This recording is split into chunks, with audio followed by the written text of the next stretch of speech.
Buenos días, tardes. Muy buenos días. Senadores, yo quiero aprovechar que están los 5 para preguntarles su posición acerca de cómo debe terminar este proceso del Senado sobre la posible objeción en torno a lo de FEPADE, y si ustedes en particular consideran que en este proceso las votaciones tuvieran que ser también por cédula o tengan que ser por tablero electrónico. Parece que este sigue siendo el punto medular de diferencia entre los dos grandes grupos que existen en el Senado de la República, y sí quería conocer el punto de vista de ustedes 5. Muchísimas gracias. Creo que el Senado ha perdido una enorme oportunidad de fijar un precedente hacia adelante sobre la manera en la que va el Senado de la República a controlar desde el punto de vista político y parlamentario las decisiones que puede tomar el presidente de la República con respecto al fiscal general o el fiscal general o procurador con respecto a los fiscales especializados.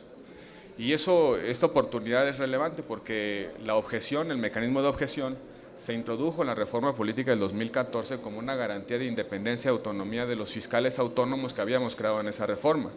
Y es un instrumento que tendría como propósito y finalidad que la legitimidad que emana de un nombramiento por parte del Senado no se pueda ver alterada por una decisión arbitraria por parte del presidente o del procurador o fiscal en su caso.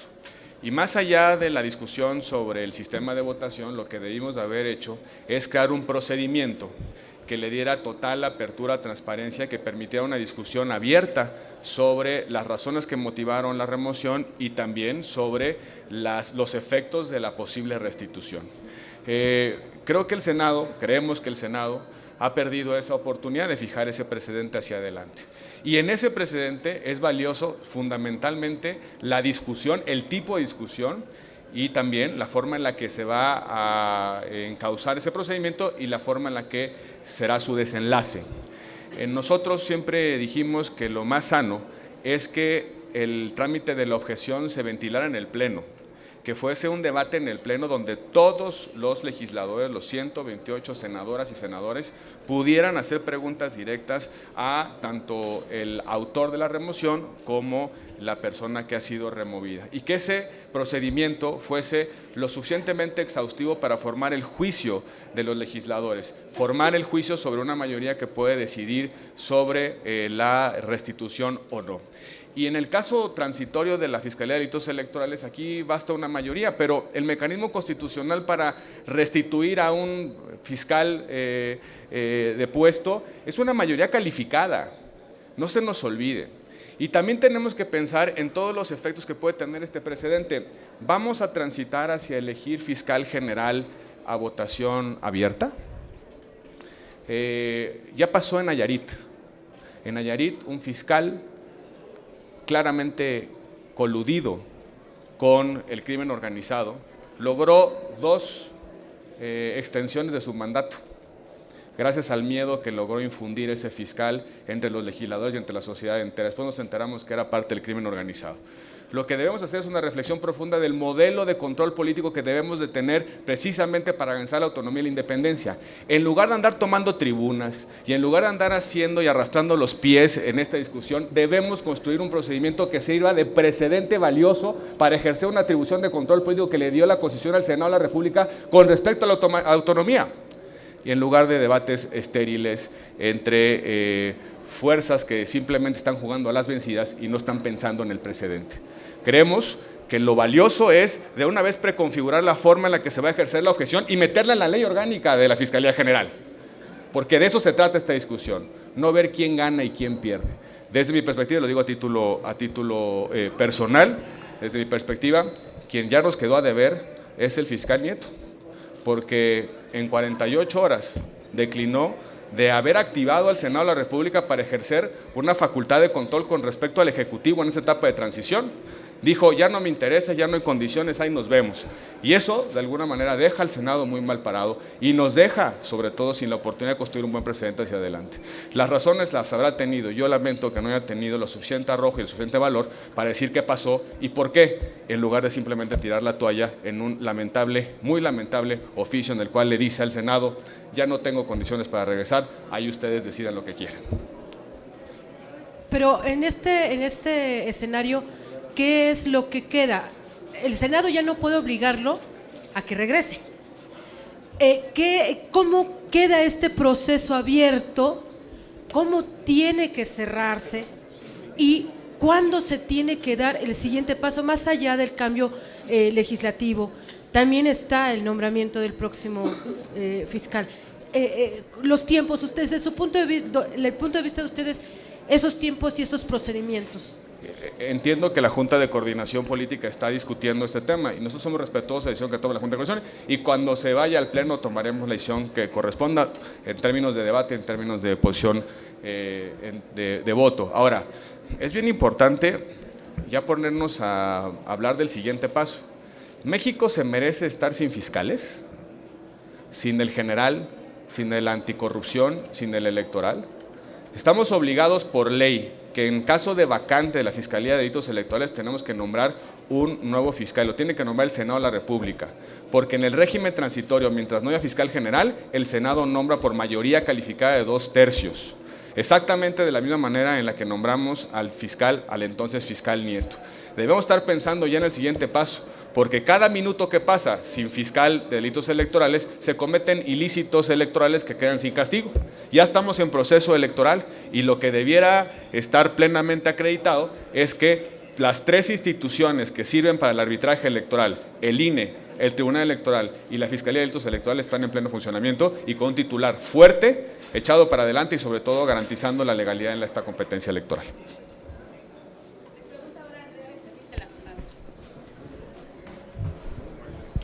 Yo quisiera saber por qué insisten tanto en que sea votación secreta cuando se trata de un asunto público. A ver, miren, son dos momentos. La facultad del Senado de objetar la remoción y en su caso la consecuente restitución en el cargo de quien fue cesado.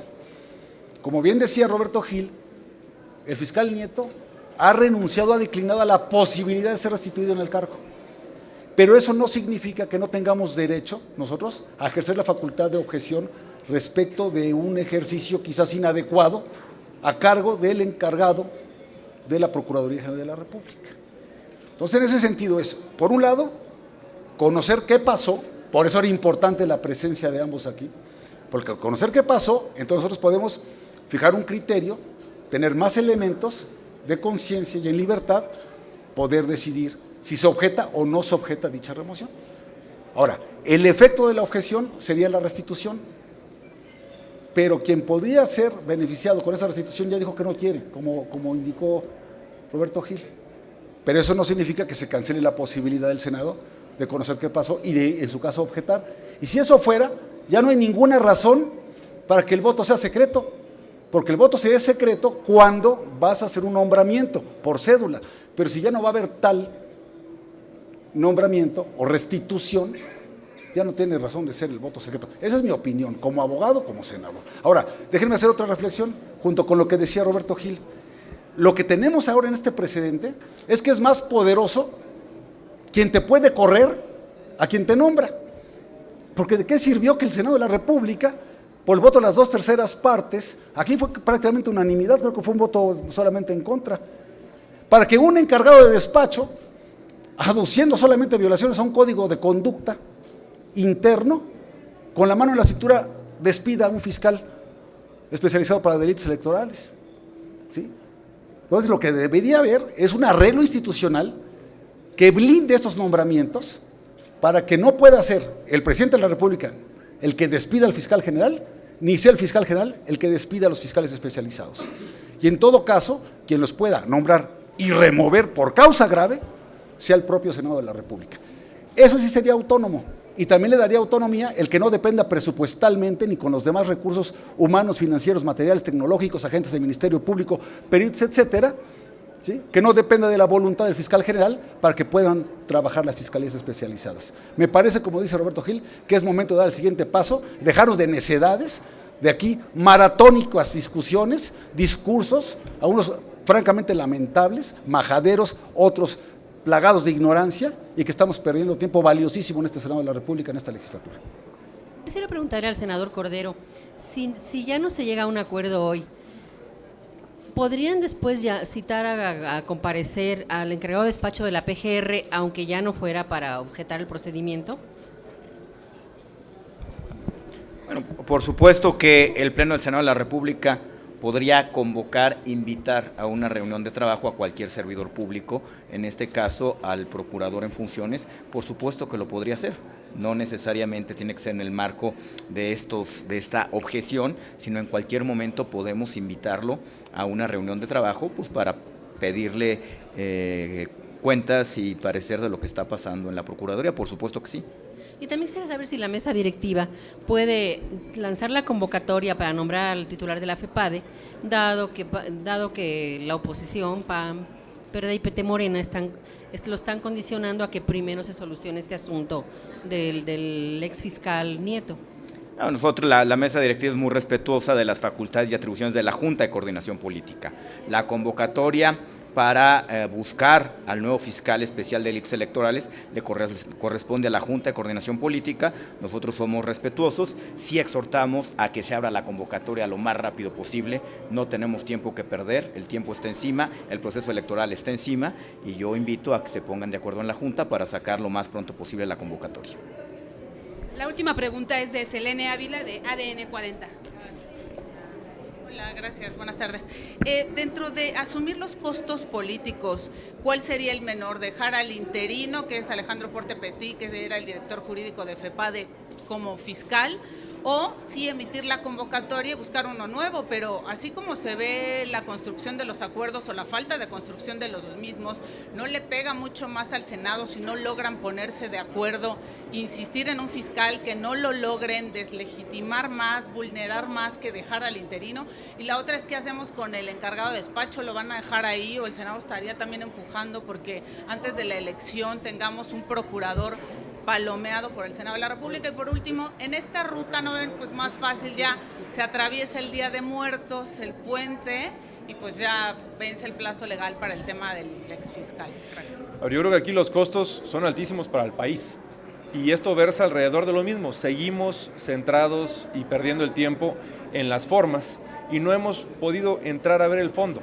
Insistimos, para poder tomar una decisión alrededor de todo esto necesitamos la información, que es lo único que no hemos podido empezar a discutir.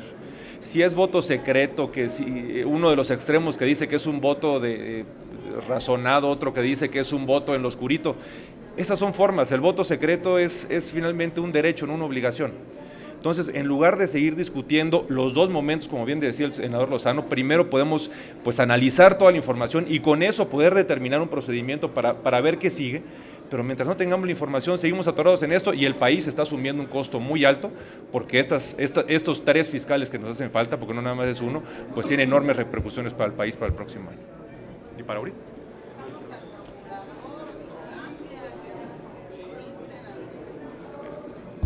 El procurador en este momento sigue estando en la órbita del Ejecutivo. Todavía no hemos transitado a la autonomía. El Senado de la República no puede intervenir en la designación del Procurador General de la República ni en la remoción del encargado de despacho, a menos que el presidente de la República mande una propuesta para ratificación de la Procuraduría General de la República. Por el otro lado, sí tenemos facultad de nombrar al fiscal anticorrupción y el fiscal de delitos electorales en razón de un transitorio que así lo establece.